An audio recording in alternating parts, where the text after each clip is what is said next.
Te digo un dato que probablemente no sabías, y es que hoy para comprar solamente $1 necesitarías más de 12 trillones de pesos de nuestro primer peso original. Imagínate la devaluación que tuvimos. Si ese valor lo pusiéramos en billetes y pusiéramos un billete al lado del otro, podría hacerte 512 puentes a la luna desde la Tierra. Por si querés comprobarlo, los cálculos están en la descripción, pero de momento, empecemos.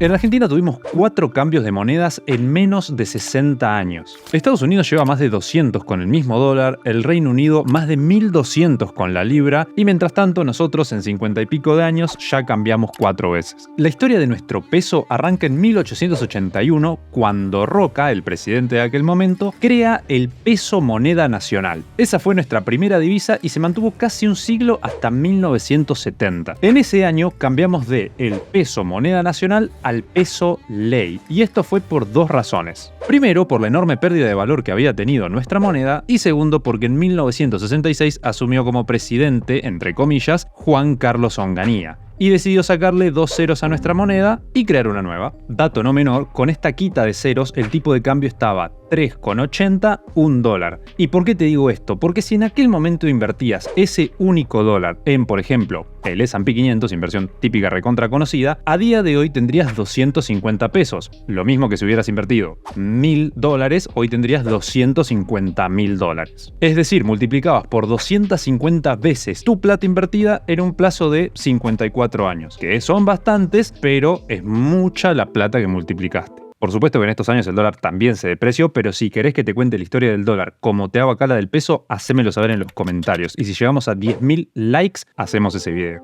Volviendo al tema de nuestro peso, acordate ahora el peso ley en 1970, empezamos con un billete de máxima denominación de 10 pesos. Es decir, como hoy tenemos el billete de 10.000 pesos, en aquel momento el más grande era de 10 pesos. No obstante, poquitos años después, 11 años después, en 1981, el billete de más grande de denominación en Argentina pasó de ser de 10 pesos ley a 1.000.000 de pesos ley. Lo más triste de todo es que, si te acordás, te dije que en 1970 el tipo de cambio con esta quita de ceros y demás era de 3,80 pesos ley, $1, y ahora en 1981 estaríamos con un tipo de cambio de 190.000 pesos ley, $1. Pasados algunos años más, en 1983, otro de los dictadores que tuvimos, Vignone, hizo otro cambio, y es que se quitaron 4 ceros al peso argentino. O sea que pasamos de un tipo de cambio de 190.000 a un tipo de cambio de 19 pesos, $1. Poquito tiempo después asume Raúl Alfonsín en 1983, retomamos, en este caso, el camino de la democracia, pero con un dólar que ya estaba a 26 pesos. Y desafortunadamente, solamente unos poquitos años después, en 1985, el tipo de cambio había llegado hasta 800 pesos.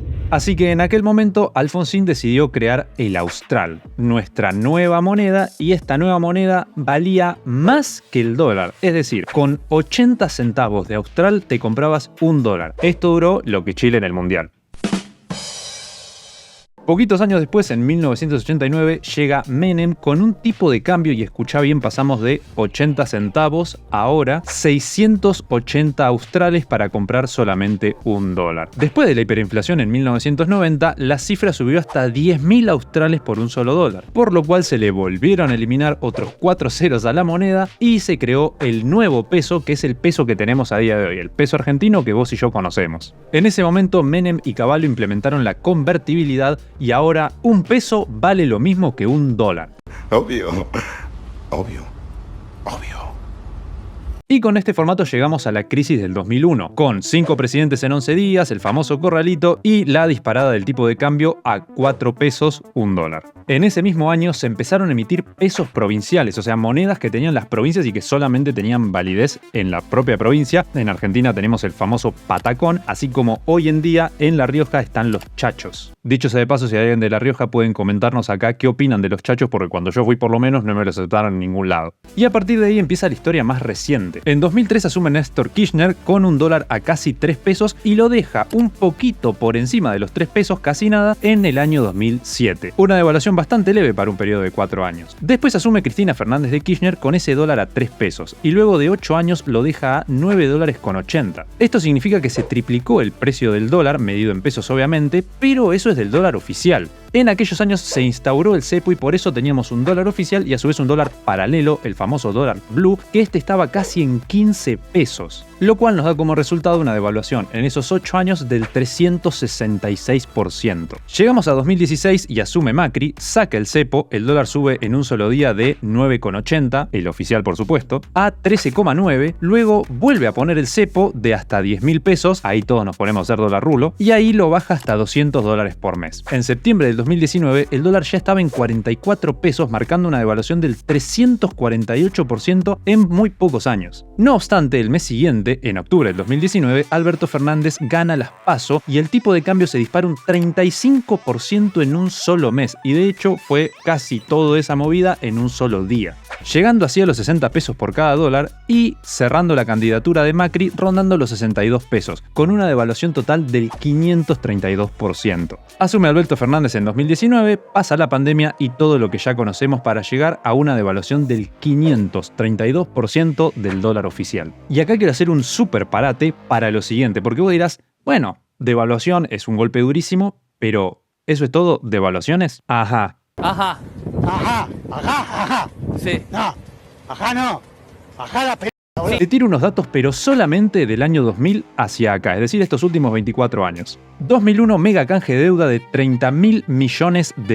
Por si no se entiende, el que tenía bonos va a seguir teniendo. 2005, otro canje, 2010, uno más, y en 2020, $65.000 millones canjeados una vez más. El que depositó bonos va a recibir bonos porque dólares ni hay. Bueno, ¿eso es todo? No. En 2001, un mega default que nos partieron al medio. En 2014, un default técnico que es similar a un knockout técnico. Y en 2020, otro default más. Bueno, ¿y las empresas? Esta parte es para todos los que me preguntan por obligaciones negociables todo el tiempo. YPF canjeó $1.000 millones de deuda en 2020. Arcor, $350 millones en 2022. En sí, hubo más de 100 canjes del 2000 hacia acá, hablando de obligaciones negociables, o sea, deuda de empresas, y se cerraron más de 50.000 empresas en este periodo. Aquí quiero hacer un mini parate solamente para decirte que este video llevó un montón de búsqueda de información y si por lo que sea le erramos en algún dato, algún cálculo, lo que sea, por favor, hacénoslo saber en los comentarios para dejarlo aclarado en la descripción si es que nos equivocamos en algo. Continuamos ahora sí, y en el año 2023 asume Javier Milei para devaluar la moneda alrededor de un 100% en los primeros días, llegando a acumular otro 18% hasta día de hoy de estar grabando este video. Siempre, por supuesto, hablando del dólar oficial. Ese peso que fue 1 a 1 en 1991,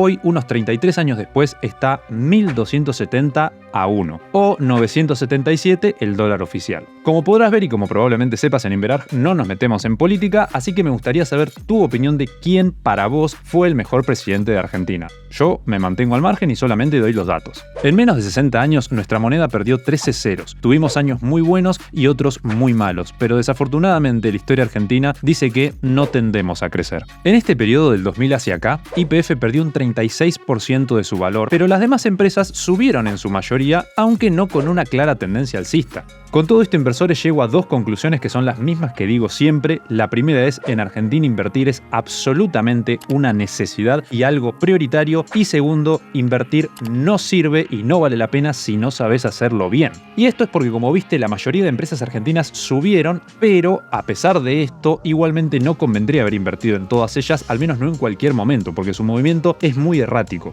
Por lo cual, si recién te estás iniciando en el mundo de las finanzas, acá te dejo un curso completo 100% gratis para que puedas seguir aprendiendo. Gracias de ya y espero que te sirva.